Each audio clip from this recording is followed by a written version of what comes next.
I provided information about the pharmacy and medicines, pharma and medicines. Today we are discussing about the states of matter. तो states of matter में देखेंगे कि matters के बारे में देखेंगे, मैटर एंड इट्स कंपोजिशंस। क्या होता है कि हम आज देखने वाले हैं कि मैटर क्या होता है और इसके क्या क्या कंपोजिशंस होते हैं।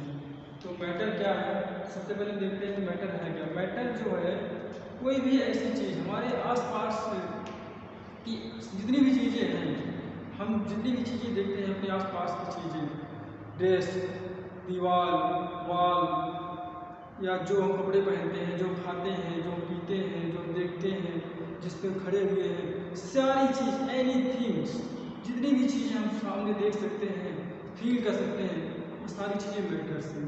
मैटर होता क्या है? तो मैटर वो चीज़ें हैं, मैटर वो सारी चीज़ें होती हैं कि जब इसका मतलब ये है कि मैटर वो सारी चीज़ें हैं कि matters anything that occupy space, anything that occupy space, anything that occupy space and have mass, anything that occupy space and have mass in matter। तो कोई भी ऐसी चीज जो स्थान घेरती हो और उसका अपना कुछ न कुछ मास हो, उसे मैटर कहते हैं। जैसे हम कोई चीज़ खाते हैं तो जो हम खा रहे हैं तो वो कुछ न कुछ स्थान घेरती है, कुछ न कुछ उसका मास होता है, तो वो क्या है? मैटर है। जिसपे जैसे दीवार की बात करें तो दीवार क्या है? दीवार का अपना क्या है? एक मास है, वो कुछ स्थान घेरती है, तो एक मैटर है। तो जितनी भी चीज़ें हैं हमारे चारों ओर जितनी भी चीज़ें हैं वो सारे क्या हैं? मैटर्स हैं। अब मैटर्स जो है वो कैसे बने होते हैं? तो मैटर्स जो है वो मॉलिक्यूल्स से बने हुए होते हैं। तो मॉलिक्यूल्स से बने होते हैं। मॉलिक्यूल्स क्या होता है? मॉलिक्यूल्स वो छोटे छोटे अणु होते हैं जिनसे कोई भी चीज़ बनी हुई होती है, जिनसे कोई भी वस्तु बनी होती है। जैसे हम एक एग्जाम्पल लेते हैं, हम अगर एक वॉल की एग्जाम्पल ले लें, वॉल जो दीवार होती है, घर की जो दीवार होती है, ये दीवार की अगर बात करें ऐसे कुछ होता है। अगर हम इसकी बात करें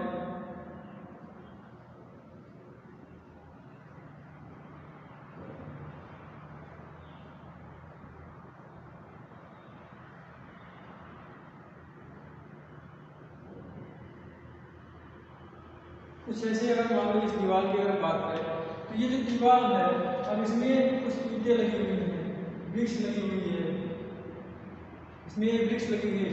अब ये ब्रिक्स किसी न किसी मॉलिक्यूल से बनी हुई है। ये ब्रिक्स जो बनी हुई है सैंड से बनी हुई है, सैंड बालू से बनी हुई है। बालू के जो छोटे छोटे मॉलिक्यूल्स होते हैं, छोटे छोटे जो कण होते हैं, उन कणों को क्या किया गया? पानी की हेल्प से, पानी की मदद से उनको एक बांधा गया। बांधने के बाद उसको क्या किया गया? एक ईंटें बनाया गया, ईंटा बनाया गया। ईंटे से क्या बनाया गया? ईंटे को फिर पत्थर चूने और सीमेंट से मिला करके उनको जोड़ दिया गया, तो ये क्या बन गया? एक पूरी की पूरी दीवार बन गई। तो इस तरह से क्या हुआ कि एक छोटे छोटे मॉलिक्यूल से एक बड़ा मॉलिक्यूल बनाया गया, फिर उस बड़े मॉलिक्यूल से और भी बड़ा मॉलिक्यूल बना दिया गया, जिससे हमारा एक वस्तु बन गई, एक जरूरत की चीज़ बन गई, जिससे हम बोलते हैं और हमारी यूज की चीज़। अब यहाँ पे हम बात करने वाले, जैसे हमारा शरीर जो होता है, हमारा शरीर जो है 5 तत्वों से मिला हुआ है। हमारा शरीर जो है 5 तत्वों से मिलकर बना हुआ है। तत्वों का मतलब होता है मैटर्स।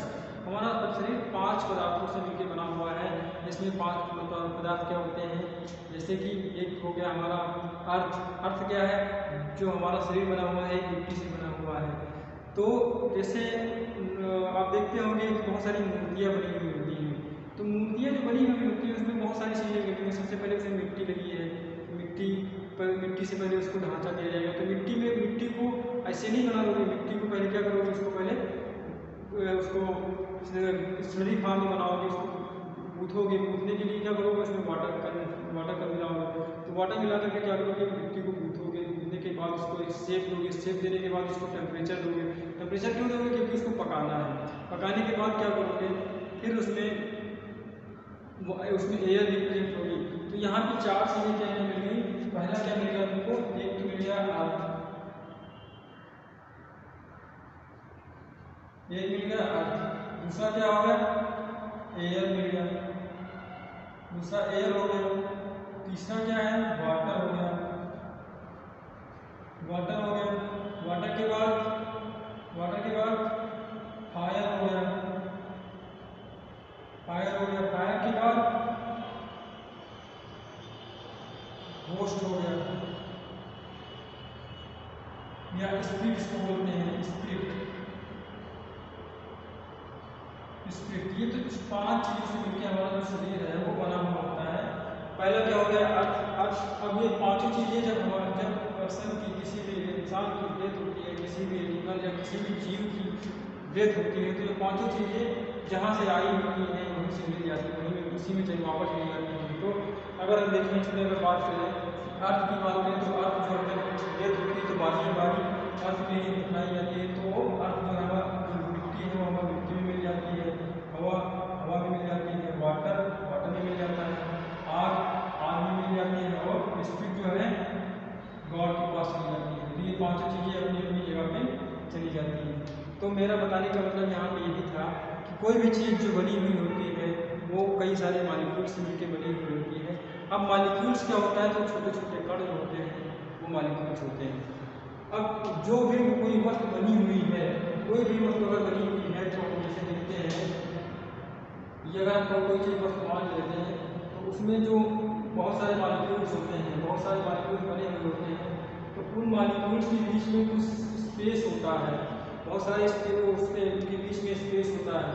तो उनके बीच में जो स्पेस होता है वो स्पेस जो होता है, जैसे ये 2 मॉलिक्यूल यहाँ पे है, इन दोनों मॉलिक्यूल के बीच में ये स्पेस, ऐसा कुछ स्पेस है, ये ऐसा ये सबके बीच में स्पेस है, जो मैंने नीले कलर के मार्क किया है, तो ये हमारा स्पेस दिया है। तो अब ये जो स्पेस है, ये स्पेस के इन मॉलिक्यूल्स के बीच का जो स्पेस है उसको कहते हैं इंट्रामॉलिक्यूलर स्पेस, इंट्रामॉलिक्यूलर स्पेस। तो इंट्रामॉलिक्यूलर स्पेस जो है, अब इन इंट्रामॉलिक्यूलर स्पेस के इन मॉलिक्यूल्स के बीच में, ये तो हो गया इंट्रामॉलिक्यूलर स्पेस हो गया।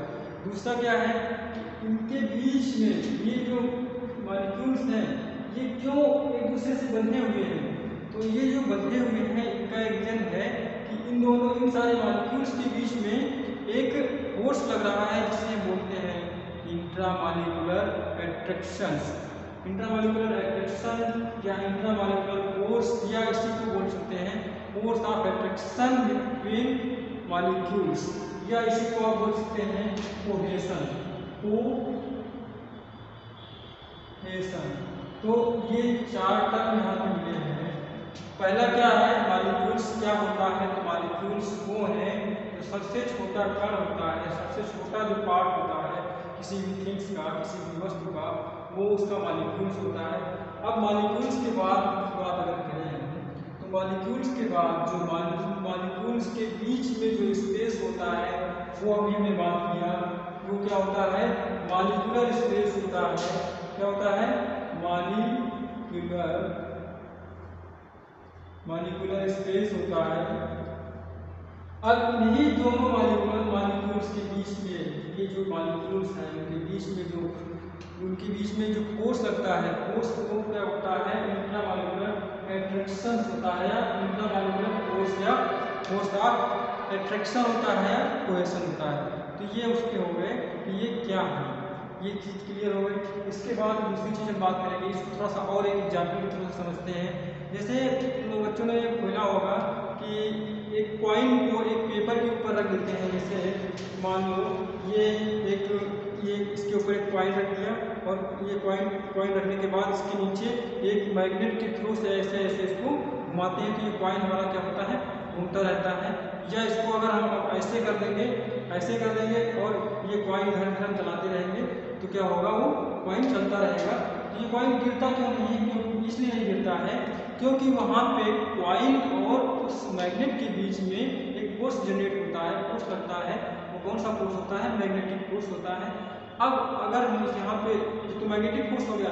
अब यहाँ पे मॉलिक्यूल्स की बात करें, तो किसी भी थिंग्स, किसी भी वस्तु के बीच में जो मॉलिक्यूल्स होते हैं, उन मॉलिक्यूल्स के बीच में एक फोर्स ऑफ अट्रैक्शन लगता है, फोर्स ऑफ कॉन्ट्रैक्शन लगता है। उस कॉन्ट्रैक्शन को क्या कहते हैं, उस फोर्स ऑफ कंडक्शन को ही क्या कहते हैं, इंट्रामॉलिक्यूलर अट्रैक्शन कहते हैं या कोहेजन कहते हैं, जिसकी वजह से ही वो जो मॉलिक्यूल्स हैं वो एक दूसरे से बंधे हुए रहते हैं। ये होता है इंट्रामॉलिक्यूलर अट्रैक्शन या फोर्स ऑफ अट्रैक्शन, या इसी को हम बोलते हैं कोहेजन, जिसकी हेल्प से, जिसकी वजह से सारे मॉलिक्यूल्स होते हैं किसी भी वस्तु के वो आपस में जुड़े हुए रहते हैं। अब बात करें, ये तो हो गया मैटर। अब बात करने वाले हैं कि स्टेट ऑफ मैटर क्या होता है। तो मैटर की कौन कौन सी स्टेजेस होती हैं, तो बहुत ही एक फेमस एग्जाम्पल हम लेंगे वाटर। तो वाटर क्या होता है, अगर वाटर की 3 स्टेजेस होती हैं, 3 स्टेट होते हैं, कौन कौन से होते हैं, एक तो होता है सॉलिड, एक होता है लिक्विड और एक होता है गैस। जब हम वाटर को कूल कर देते हैं बिलो द 0 डिग्री सेल्सियस, तो 0 डिग्री सेल्सियस के नीचे अगर हम उसको कूल करते हैं तो वो आइस फॉर्म में चेंज हो जाती है, जिसको हम सॉलिड फॉर्म में बोलते हैं, जिसको हम सॉलिड फॉर्म कहते हैं। दूसरा वही अगर हम उसको अब वो नॉर्मल जो वाटर होता है वो लिक्विड फॉर्म में होता है, तो उसकी ये लिक्विड फॉर्म में होता है। फिर अगर हम उसी वाटर को क्या करते हैं, हीट करते हैं, वो गैस फॉर्म में चेंज हो जाता है। फिर वो ऑर्गेनिज्म या वाटर वेपर में चेंज हो जाता है, जिसको हम गैस फॉर्म में कह सकते हैं। अब हम यहाँ देख सकते हैं जो सॉलिड स्टेट होती है, जो सॉलिड होता है, तो सॉलिड में क्या होता है, जो मॉलिक्यूल्स होते हैं बहुत ही क्लोजली टाइट होते हैं, बहुत ही क्लोजली टाइट होते हैं, जिनके वजह से इनके बीच का जो स्पेस होता है वो बहुत ही कम होता है, ना के बराबर ही होता है, एकदम क्लोजली टाइट होते हैं, क्लोजली पैक्ड होते हैं, जिसकी वजह से इनके बीच का जो फोर्स ऑफ अट्रैक्शन, कोहेजन या इंट्रामॉलिक्यूलर स्पेस होता है वो बहुत ही कम होता है। तो इनके बीच का जो इंट्रामॉलिक्यूलर स्पेस होता है वो कम होता है, और इनके बीच का जो फोर्स ऑफ अट्रैक्शन है या कोहेजन है वो बहुत ही स्ट्रांग होता है, बहुत ही ज़्यादा होता है। ऐसा इस एक एग्जाम्पल की तरह समझाते हैं कि जैसे मान लो दो लड़के खड़े हुए हैं या आप आमने सामने खड़े हुए हैं और ये दोनों एक दूसरे को एक रोप से खींच रहे हैं, तो अगर उन दोनों लड़कों के बीच में स्पेस कम होगा तो उनके बीच में ताकत जो है ज़्यादा लगेगी, और वही अगर इनके बीच में स्पेस ज़्यादा हो तो उनके बीच में ताकत कम लगेगी।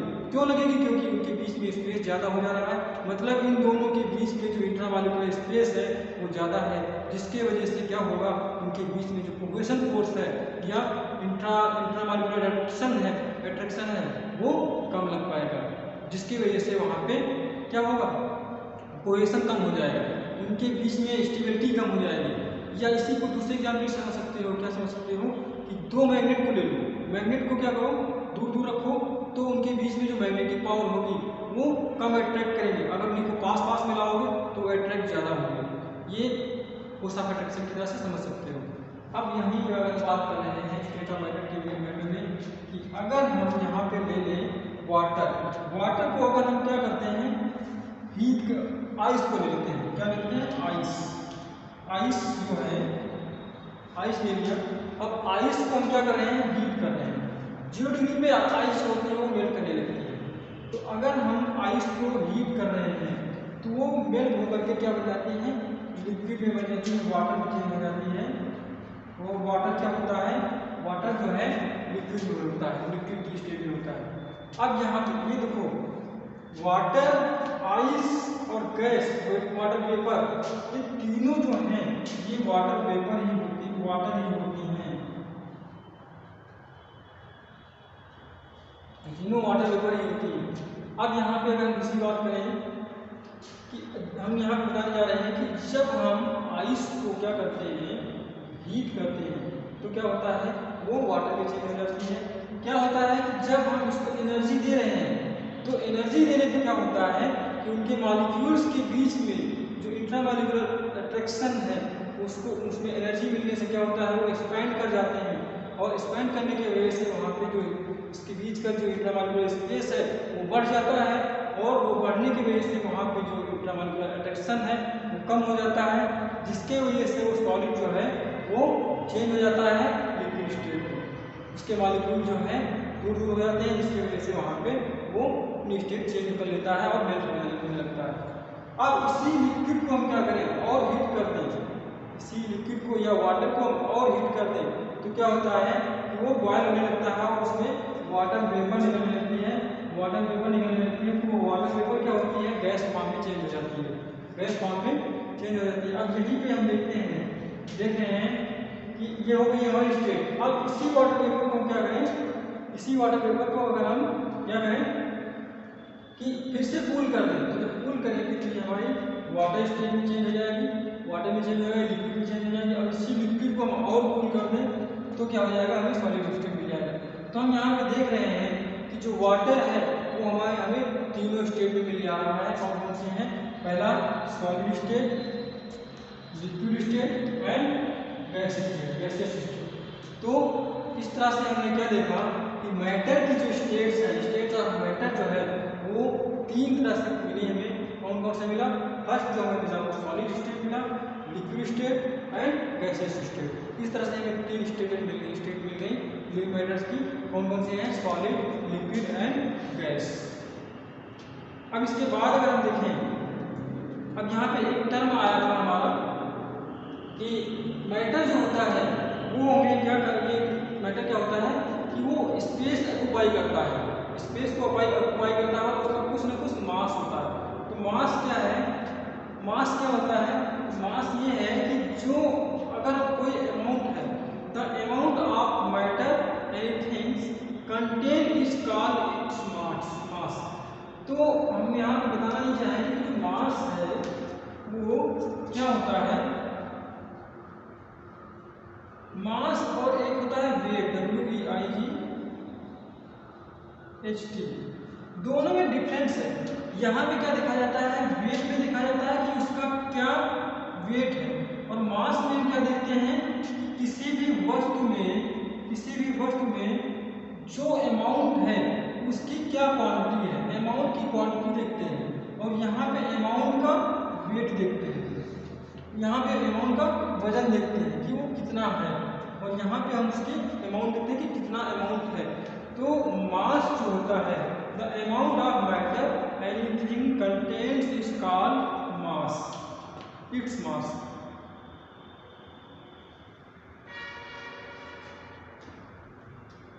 तो ये कुछ चीज़ें थी जो स्टेट ऑफ मैटर में थी।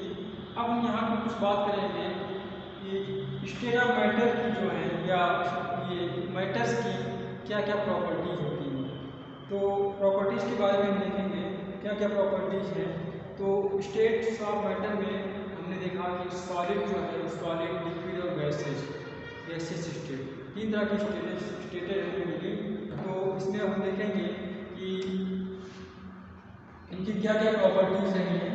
तो प्रॉपर्टीज जो है यहाँ पे देखेंगे कि सबसे पहले तो हम देखेंगे कि ये सॉलिड होता है, सॉलिड में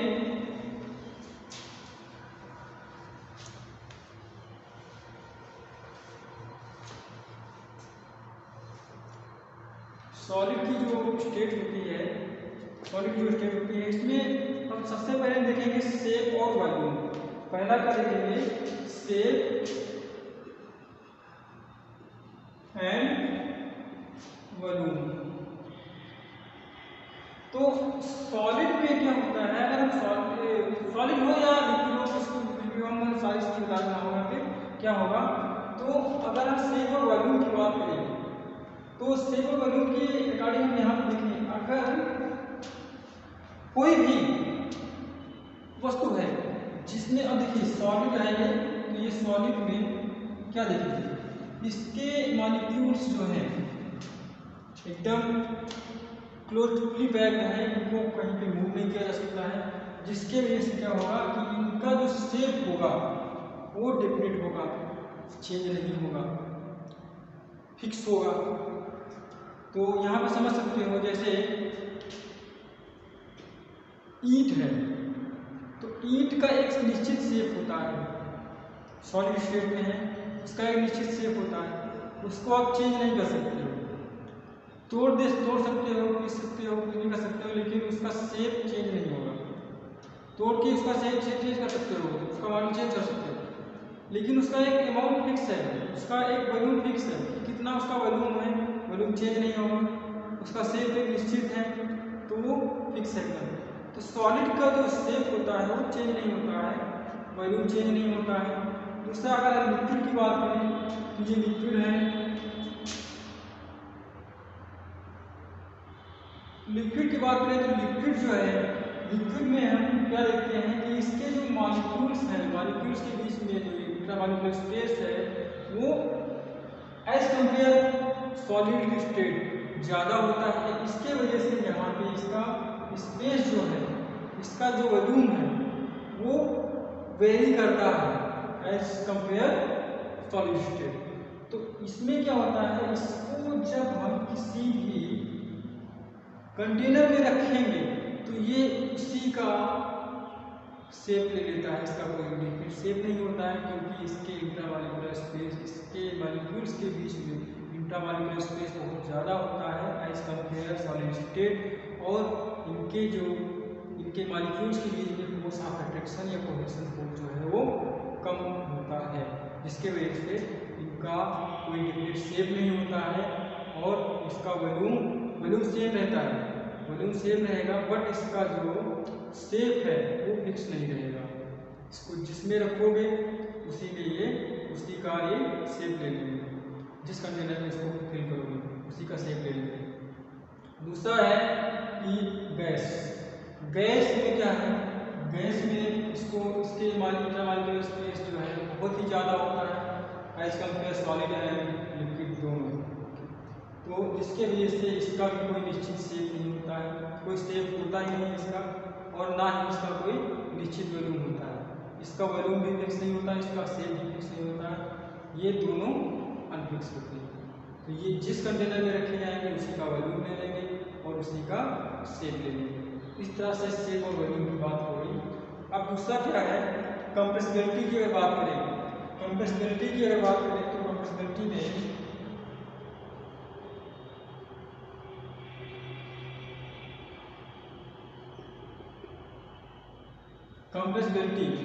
तो जब हम सॉलिड को, देखिएगा कोई भी सॉलिड है, मान लीजिए इसी की बात करें, सॉरी इसी की बात करें, तो इसको हम अगर दबाना चाहें तो दबा नहीं सकते हैं, दबाएंगे तो टूट जाएगा, इसका कुछ भी हो सकता है, ये ब्रेक हो सकता है, बट ये इसका शेप चेंज नहीं होगा।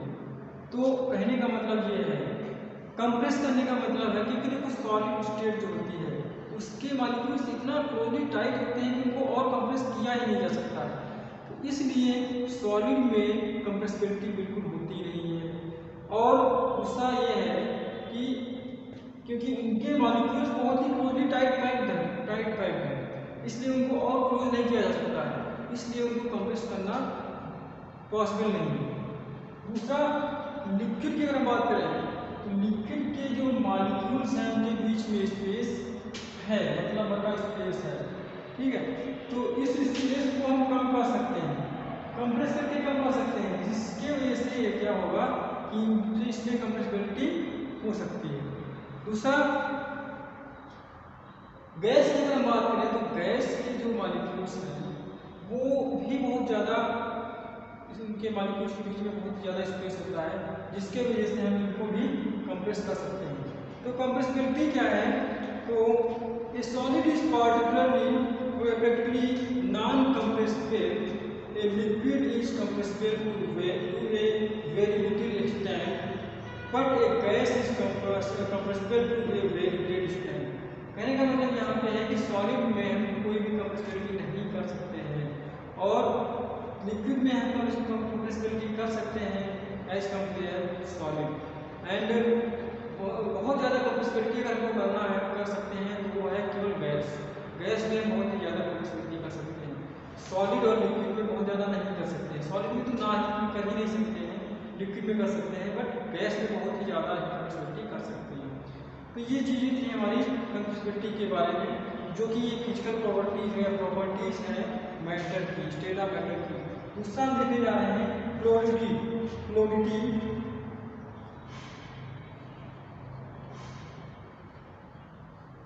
फ्लूइडिटी के बारे में अगर देखें तो फ्लूइडिटी क्या होती है, फ्लूइडिटी का मतलब होता है बहना। तो अब देखिएगा सॉलिड जो होता है, सॉलिड स्टेट होती है, आप देख रहे हैं वही चीज बार बार आ रही है, सॉलिड स्टेट के जो मॉलिक्यूल्स हैं उनके बीच उनकी वो बहुत ही क्लोजली टाइट है। तो अगर क्लोजली टाइट है तो एक दूसरे को भागने नहीं देंगे, इसका मैं एग्जाम्पल लेना चाहूँगा, जैसे आप मान लो ट्रेन के अंदर बैठे हुए, बहुत ट्रेन का डिब्बा जो है बहुत एकदम खचाखच भरा हुआ है, तो उसके अंदर जो पैसेंजर होंगे क्या इधर उधर मूव कर सकते हैं? नहीं कर सकते हैं, क्योंकि बहुत ही ज़्यादा क्लोजली पैक्ड है, बहुत ही ज़्यादा भीड़ है उसमें, इसलिए वो मूवमेंट उसमें नहीं होगा। अब वही देखो, तो यहाँ पे मूवमेंट का मतलब वहाँ पे वो बह नहीं सकते, मतलब इधर उधर नहीं जा सकते हैं। तो जब जहाँ पर मॉलिक्यूल्स बहुत ही क्लोजली पैक्ड होंगे तो वहाँ पे फ्लूइडिटी पॉसिबल नहीं है। लेकिन अगर वही ट्रेन के डिब्बे में क्या हो, पैसेंजर की संख्या कम हो, मतलब भीड़ भाड़ ज़्यादा ना हो, तो जो पैसेंजर होगा एक जगह से दूसरी जगह से तीसरी जगह, ऐसे वो मूव करता रहेगा, जहाँ मर्जी होगी वहाँ पर बैठता रहेगा। तो यहाँ पे देख रहे हो कि जब वहाँ पे मॉलिक्यूल्स के बीच में स्पेस कम है तो फ्लूइडिटी हो रही है, लेकिन जब मॉलिक्यूल्स के बीच में स्पेस नहीं है, बिल्कुल ना के बराबर है, तो वहाँ पे फ्लूइडिटी पॉसिबल नहीं है। तो यहाँ पे आप देख सकते हो कि सॉलिड स्टेट में फ्लूइडिटी पॉसिबल नहीं होगी और लिक्विड स्टेट में फ्लूइडिटी पॉसिबल है, और सबसे ज़्यादा फ्लूइडिटी किसमें होगी? गैसियस स्टेट में होगी, क्योंकि गैसियस स्टेट के जो मॉलिक्यूल्स हैं वो बहुत ही ज़्यादा दूर दूर होते हैं, इसलिए यहाँ पे फ्लूइडिटी दोनों में बहुत ज़्यादा पॉसिबल है। Solid do not flow but liquid and gases do. Solid में फ्लूइडिटी नहीं होती है, लेकिन गैस और लिक्विड में फ्लूइडिटी होती है। तो यहाँ तक मुझे लग रहा है सब कुछ क्लियर हो गया होगा। अब बात करें कि थर्मल एक्सपेंशन की अगर बात करें तो देखिएगा कि अगर हम इसको थोड़ा सा एक एक्टिविटी की तरफ बताएंगे कैसे कर सकते हैं कि अगर किसी भी सॉलिड स्टेट को, किसी भी सॉलिड थिंग्स को अगर आप हीट कर रहे हो, गर्म कर रहे हो, तो उसके अंदर जो थर्मल एक्सपेंशन होगा वो बहुत ही कम होगा तो, लेकिन बहुत ही कम होगा, ना के बराबर ही होगा।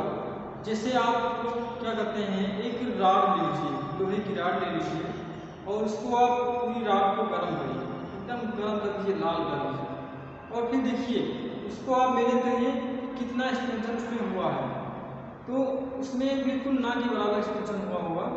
अब दूसरी चीज़ यही है, आप देख लीजिए एक कंटेनर में वाटर ले लीजिए, एक कंटेनर में वाटर को या लिक्विड ले लीजिए, उसको आप बॉयल करिए, उसको गर्म करिए, और गर्म करेंगे तो क्या देखेंगे, उसका जो लेवल होगा, पहले का जो लेवल होगा जब आपने गर्म किया है उससे पहले का लेवल जो है, और जब आपने उसको गर्म कर दिया तब का लेवल होगा जो होगा वो ज़्यादा हो गया होगा। तो इस तरह से यहाँ पर देख सकते हैं कि उसका जो लेवल है वो ज़्यादा हो गया होगा। तो तीसरा यहाँ पर देख सकते हैं कि जब हम गैस को अगर हम गर्म कर रहे हैं, गैस को अगर हम हीट कर रहे हैं तो उसका भी लेवल बढ़ेगा, वैल्यू बढ़ेगा। तो यहाँ पे हम बताना ही चाह रहे हैं, थर्मल एक्सपेंशन का मतलब ये है कि the thermal expansion of a solid is very small, that of A liquid is larger and that of A gas is the largest. कहने का मतलब यहाँ पे ये है कि सॉलिड में थर्मल एक्सपेंशन बिल्कुल होगा ही नहीं, ना वो नहीं होगा, और होगा भी तो बहुत ही स्मॉल होगा, बहुत ही कम होगा, लेकिन लिक्विड में थर्मल एक्सपेंशन होगा। थर्मल एक्सपेंशन का मतलब यहाँ पे ये है कि हम उसको हीट दे रहे हैं, तो जब हम उसको हीट दे रहे हैं तो उसके स्पेस में उनके जो मॉलिक्यूल्स हैं उनके बीच में एक्सपेंशन हो रहा है, उनके मॉलिक्यूल्स के बीच में स्पेस बढ़ रहा है या नहीं बढ़ रहा है, उनका वॉल्यूम बढ़ रहा है नहीं बढ़ रहा है। ठीक, ये चीज़ देखते हैं। तो सॉलिड में वॉल्यूम नहीं बढ़ता है, अगर बढ़ेगा भी तो बहुत ही कम बढ़ेगा, लिक्विड में बढ़ता है, और जो सॉलिड गैस होती है, गैस में बहुत ज़्यादा एक्सपेंशन होता है, थर्मल एक्सपेंशन बहुत ज़्यादा होता है। तो ये चीज़ें थी हमारी थर्मल एक्सपेंशन। अब बात करने वाले हैं change in state of matter. Change in state of matter की अगर बात करें तो कोई भी मैटर जो है उसको हम कैसे चेंज कर सकते हैं, तो like water other substances also change their states on being heated और cooled to the right degree. अगर हम किसी भी सब्सटेंसेस को या जैसे हम कोई वाटर को ले लें, तो वाटर को अगर हम उसके लाइक टेम्परेचर पे अगर उसको हम हीट करते हैं या कूल करते हैं तो क्या होगा, उसका मैटर, उसका जो स्टेट है वो चेंज हो जाता है। कहने का मतलब यहाँ पे ये है कि जब हम वाटर को कूल करते हैं तो क्या होता है, वो आइस फॉर्म में चेंज हो जाती है। अगर उसी को हम हीट करते हैं तो गैसियस फॉर्म में चेंज हो जाती है। या जो गैसियस फॉर्म में वाटर वेपर है उसको हम कूल करेंगे तो वाटर फॉर्म में चेंज हो जाती है। और वाटर को हम लोग फिर से कूल करते हैं तो आइस फॉर्म में चेंज हो जाती है। या आइस को हम फिर से हीट करते हैं तो वो वाटर फॉर्म में चेंज हो जाता है। तो यहाँ पे कहने का मतलब ये है, change in state of matter from one two another is called interconversion of state. तो जब मैटर ऑफ स्टेट का इंटरकन्वर्जन होता है उसे हम कहते हैं स्टेट कन्वर्जन। मतलब उसकी स्टेट, एक स्टेट से दूसरी स्टेट में उसने कन्वर्जन कर लिया है, जिसे हम इंटरकन्वर्जन ऑफ स्टेट कहते हैं। तो the change in state of matter from one two another is called interconversion of state. तो ये जो कुछ थी इंटरकन्वर्जन ऑफ स्टेट, तो यहाँ पे इंटरकन्वर्जन ऑफ स्टेट में अगर हम देखें तो इसमें कुछ चीज़ें दे रखी हैं, तो उसको हम देख लेते हैं इंटरकन्वर्जन ऑफ स्टेट में क्या है।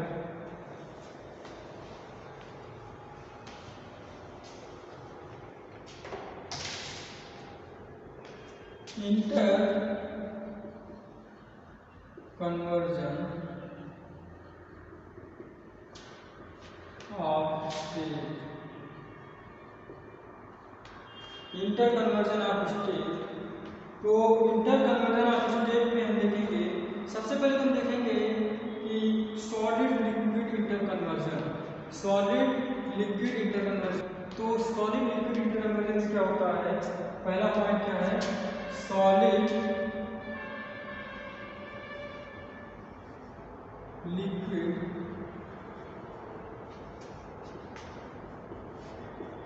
Inter conversion. Solid liquid inter conversion, solid liquid inter conversion में क्या होगा, जब हम क्या करेंगे, किसी भी सॉलिड को उसकी लाइट डिग्री पे मेल्ट करेंगे, हीट करेंगे। तो जब हम उसके लाइट डिग्री पे हीट करेंगे तो क्या होगा, वो सॉलिड से क्या होगा, लिक्विड में चेंज हो जाएगा। तो जिससे हम कहते हैं मेल्टिंग पॉइंट। जब हम किसी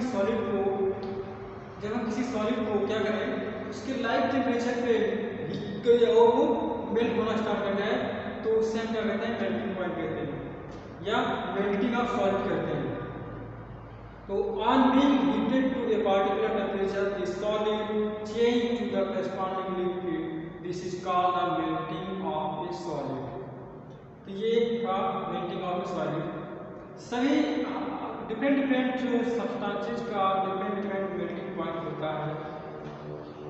जैसे कि हम यहाँ पे देख सकते हैं, फर्स्ट क्या है, जब हम the temperature at which a solid melts is known as its melting point. कहने का मतलब यहाँ पे ये है कि जब हम किसी भी सॉलिड को उसके लाइट टेम्परेचर पे हीट करें और वो मेल्ट होना स्टार्ट हो जाए तो उससे हम उसका मेल्टिंग पॉइंट कहते हैं। जैसे कुछ एग्जाम्पल्स हैं, कार्बन, जैसे आइस की अगर बात करें, आइस की अगर बात करें तो आइस जो है वो 0 डिग्री सेल्सियस पे मेल्ट हो जाती है। अगर हम आइस को 0 डिग्री सेल्सियस पे हीट करें, 0 डिग्री सेल्सियस पे रखें तो वो मेल्ट होना स्टार्ट हो जाएगी। यही अगर हम कार्बन को, अगर हम बात करें कार्बन को, जो कार्बन होता है, कार्बन का मतलब कोयले को भी कह सकते हो, तो इसको अगर हम 3550 डिग्री सेल्सियस पे इसको अगर हम हीट करें, 3550 डिग्री सेल्सियस पे इसको अगर हीट करें तो ये मेल्ट हो जाता है। मतलब कोल को अगर हम 3550 डिग्री टेम्परेचर पे इसको हीट कर रहे हैं तो ये कूल हो मेल्ट हो जाता है। यही हम अगर एल्युमिनियम को, जो एल्युमिनियम होता है,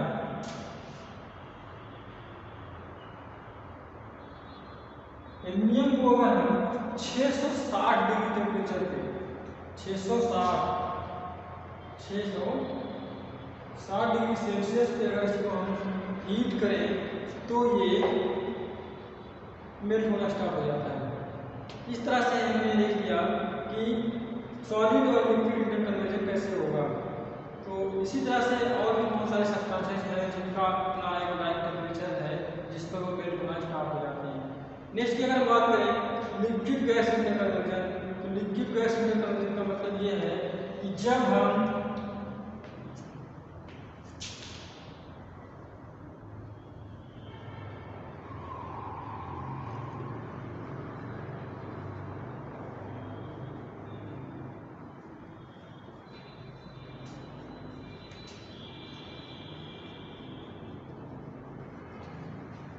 यहाँ पे देख सकते हैं लिक्विड गैस इंटरकन्वर्जन। तो लिक्विड गैस इंटरकन्वर्जन में क्या होगा, when a liquid is heated to a particular temperature it forms bubbles flow out its bulb. कहने का मतलब ये है कि वो जब हम किसी भी लिक्विड को उसके लाइट टेम्परेचर पे, उसके पर्टिकुलर टेम्परेचर पे उसको जब हम हीट करते हैं, बॉयल हीट करते हैं, तो क्या करता है वो बबल्स बनाने लगता है, उसमें बबल्स बनने लगते हैं और बबल्स बनने से क्या होता है वो बल्ब फॉर्म में आ जाता है। ठीक, तो इस फिनोमेना को, this phenomena is called boiling. तो इस फिनोमेना को क्या कहते हैं, बॉइलिंग कहते हैं। तो जब हम लिक्विड और गैस को, लिक्विड गैस के कन्वर्जन में क्या करते हैं, जब हम लिक्विड को हीट करते हैं उसके पार्टिकुलर टेम्परेचर पे, तो उसमें बबल्स का फॉर्मेशन होता है और उस बबल के फॉर्मेशन को क्या कहते हैं, उसका बॉइलिंग पॉइंट कहते हैं, उसका boiling point.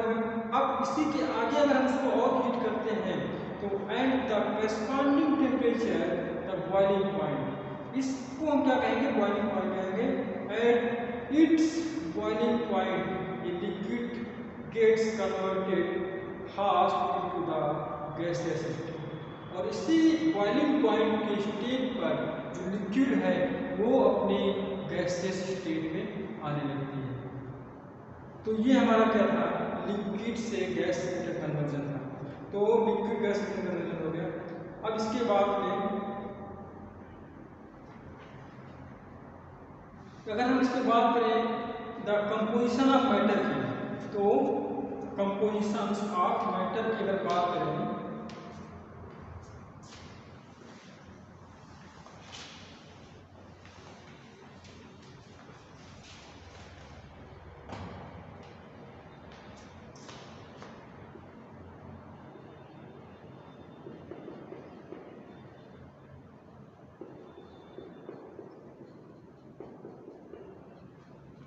Composition of matter, तो अब यहाँ पे देख सकते हैं कंपोजिशन का मतलब ये है कि मैटर जो है वो कैसे कैसे मिलकर बना हुआ है। तो कंपोजिशन ऑफ मैटर की अगर बात करें तो matter is ultimately composed of elements.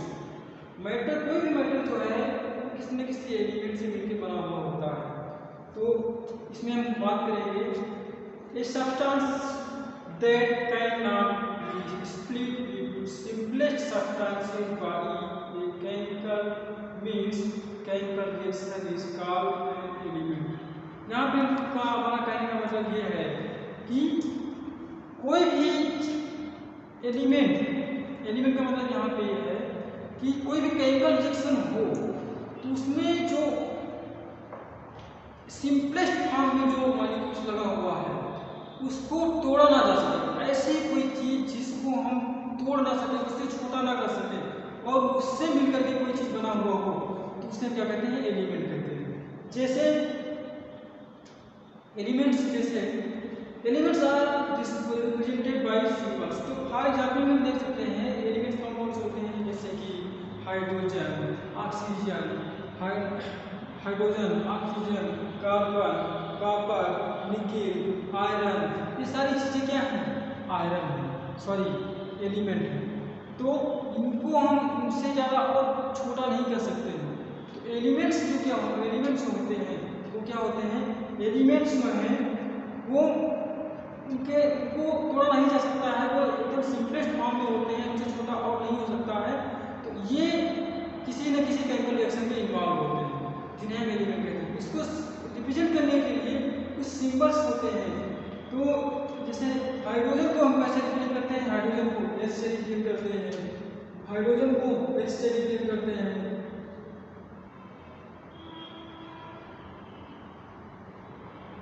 Hydrogen हो गया, हाइड्रोजन को हमने H से रिप्रेजेंट कर दिया। दूसरा ऑक्सीजन को O से रिप्रेजेंट कर दिया।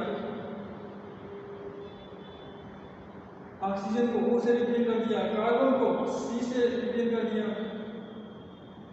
तो ये कुछ इनके सिंबल्स होते हैं जिनसे इनको क्या किया जाता है, रिप्रेजेंट किया जाता है। तो ये जो थे एलिमेंट्स क्या होते हैं। अब दूसरा एटम्स क्या होता है, मॉलिक्यूल्स, एटम्स एंड मॉलिक्यूल्स।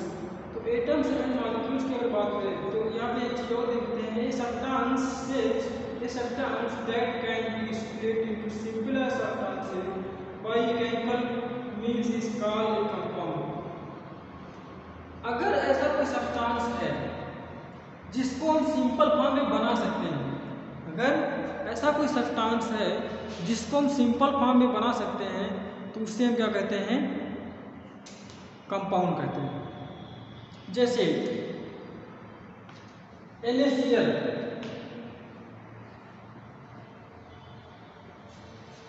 की अगर बात करें तो NaCl यहाँ पे इस सोडियम को और इस Cl को अलग अलग किया जा सकता है।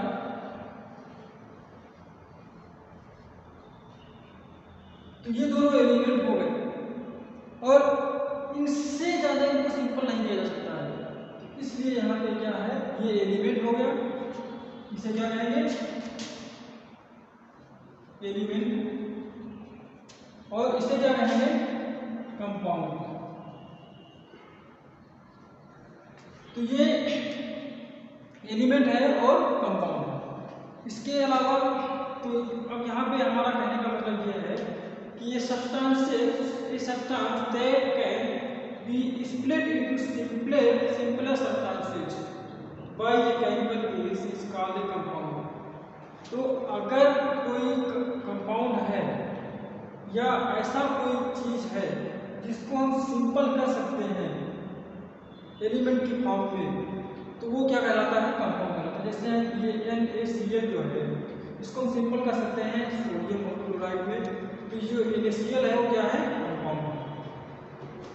अब बात करें एटम्स एंड मॉलिक्यूल्स की, तो एटम और मॉलिक्यूल्स की अगर बात करें तो an atom is the smallest part of an element that takes part in a chemical reaction। Atoms क्या होता है, एटम्स जो है,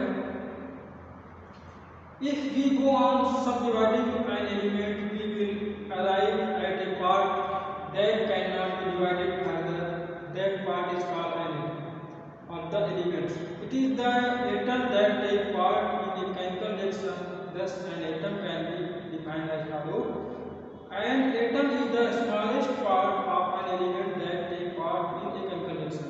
यहाँ पे कहने का मतलब ये है, एटम वो पार्ट होता है जो केमिकल रिएक्शन में किसी भी केमिकल रिएक्शन में वो छोटा से छोटा पार्ट जो होता है, जो छोटा पार्ट होता है उसे क्या कहते हैं, एटम कहते हैं। An atom is the smallest part of an element।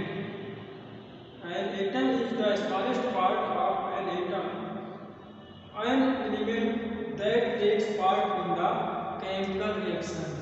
तो समझिएगा ना, जैसे हमने क्या कहा, एक ईंट जो है कैसे बनी हुई, सबसे पहले रेत से इनकी बनी हुई है। जो रेत थी उसमें पानी मिलाया गया, पानी मिला करके उसको गूंथा गया, गूंथने के बाद उसको एक शेप दिया गया और उसको पकाया गया। इस तरह से एक ईंट बनके तैयार हुई। तो जो रेत है वो क्या है, एटम है, और एटम हो गया और उसमें वाटर मिल गया, तो दो चीजें मिलकर के क्या बना दी, एक गूंथा हुआ मिट्टी बना दिया और उसको उसे एक शेप दे दिया गया जिससे वो एक ईंट तैयार हो गई। तो यहाँ पे कहने का मतलब ये है कि जब कोई रिएक्शन होती है तो उस रिएक्शन में जो स्मॉलेस्ट पार्ट होता है किसी भी एलिमेंट का, उसे हम एटम कहते हैं। मॉलिक्यूल्स की अगर बात करें तो a molecule of an element is made up of atoms of the same element and a molecule of a compound is made up of atoms of different elements. A molecule is defined as follows. तो कहने का मतलब यहाँ पे ये है, समझिएगा, A molecule is the smallest part of an element or a compound that is capable of independent existence। तो तो समझिएगा यहाँ पे अभी जो हमने बताया कि एटम क्या होता है। तो एटम जो है किसी भी एलिमेंट का एक स्मॉलेस्ट पार्ट होता है। तो जैसे ऑक्सीजन क्या है, ये क्या है, एक एलिमेंट है। ये ऑक्सीजन एक एलिमेंट है, लेकिन अभी ये कोई ऑक्सीजन गैस वगैरह नहीं है, ये एक एलिमेंट है।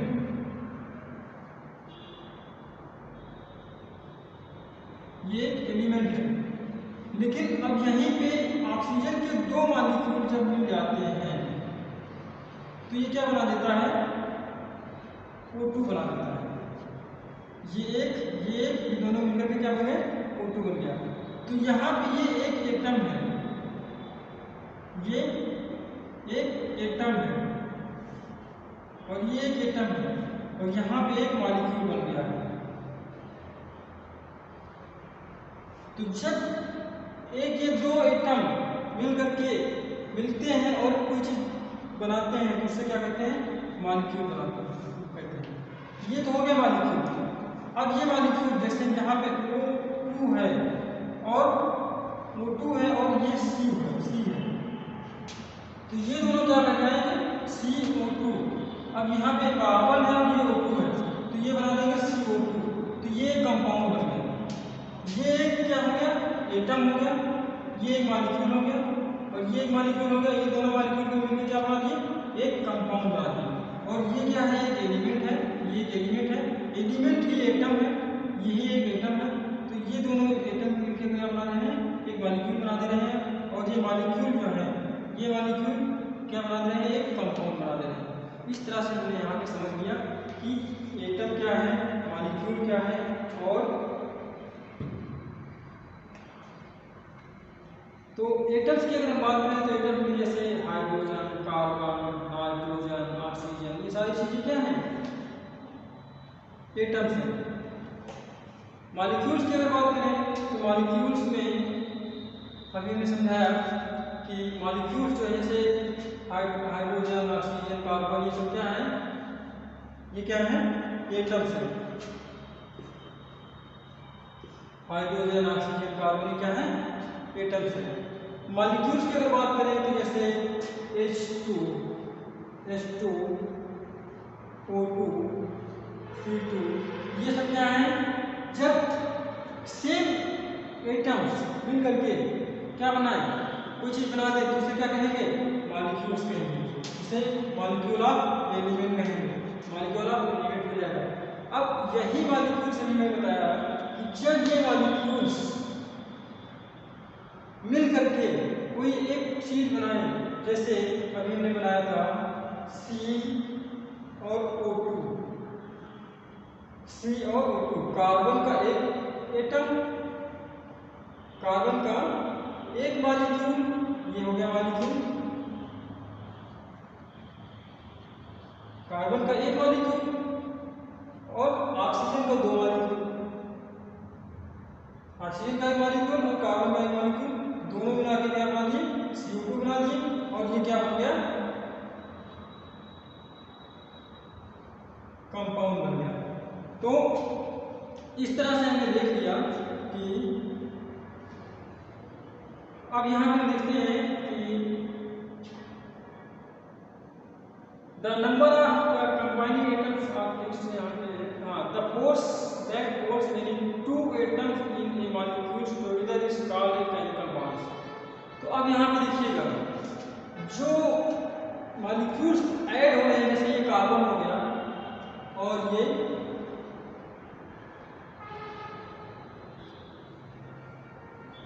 ऑक्सीजन और ये ऑक्सीजन, इस तरह से दो कार्बन के साथ में दो ऑक्सीजन ऐड हो गए।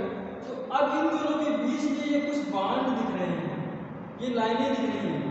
तो यहाँ पे कहने का मतलब यहाँ पे ये है कि जब दो मॉलिक्यूल्स के बीच में जो जिसकी वजह से दोनों जुड़े होते हैं, दो मॉलिक्यूल आपस में जिस फोर्स ऑफ अट्रैक्शन की वजह से जुड़े होते हैं, उससे हम क्या कहते हैं, बॉन्ड कहते हैं। उससे क्या कहते हैं, बॉन्ड कहते हैं। तो the force the force that holds two molecules in A molecules together is called chemical bond. इसे हम क्या कहेंगे? केमिकल बॉन्ड कहेंगे। क्या कहेंगे? केमिकल बॉन्ड कहेंगे। तो इस तरह से आज हमने कंप्लीट किया है कि स्टेट ऑफ मैटर क्या होता है, स्टेट ऑफ मैटर क्या होता है, मैटर्स क्या होता है, स्टेट ऑफ मैटर क्या होता है, मैटर्स की प्रॉपर्टीज़ क्या होती हैं, और इसमें जो एटम्स क्या होते हैं, एलिमेंट्स क्या होते हैं, मॉलिक्यूल्स क्या होते हैं। इस तरह से हमने इसको कंप्लीट कर लिया है। आगे इससे नेक्स्ट वीडियो के लिए हमारे चैनल को सब्सक्राइब कर लें, और अगर वीडियो पसंद आई हो तो प्लीज़ लाइक करें। Thank you.